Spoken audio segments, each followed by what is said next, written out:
Harmeen koo maal yakkite badiin harmee koo maali? Yoo haadha koo ajjeestu haadha keetis ilaali. Hindeesse hin guddiste gidiraa meeqa argitee? Maal goote haati dhiiraa kuulaniin maal yakkite? Beela meeqa dandeessee gidiraa meeqa baattee? Ofii faga bulbulaa dhalasheef kuustee laattee? Dugdatti qoraan baattee osoon boqatiin haati akkamiin ija arguun haati ofii kana taate? Gaaddisa waan hundumaa deeksuu beestota danuu akkaataa du'a keetii akkamittiin amanuu?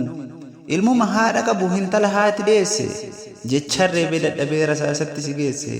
Sitti roobsee sajjeesse si waade akka foonii imimmaan harmeen qorree guyyaan boqattu yoomii?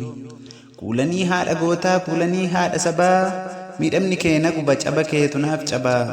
Maal jedhee maalan hima waan jechaa maalan qabaa? Yaaduma koo faallesseen ofuma koof of dhabaa. Ofumaaf of madeesseen ofuma kootiif aadaa.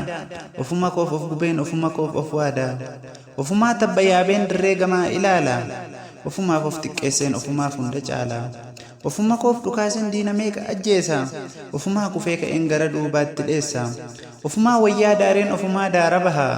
Ofumaa gad of buuseen ture immoo gaara bahaa. Ofumaaf of hurgufeen ofumaa dhadhaa bahaa. Ofumaa kobba ta'een deebi'ee dhagaa ta'a. Yaadanan of micciiree ofii kee of harkisa. Ofumaa gad of buuseen ofumaaf of fannisa. Ofumaaf bookee ta'een ciniinee of bokoksa. Ofumaaf of rukuteen ofumaaf of furursa. Of dhabeen ol ka'ee gattaa'ee asaasa. Harmee deessuu goototaa gumaa kee nutu baasa. Obsa dhabeen ol ka'ee gadi taa'ee asaasa. Harmee deessuu goototaa gumaa kee nutu baasa. Sanyii Fufii Guraaraa.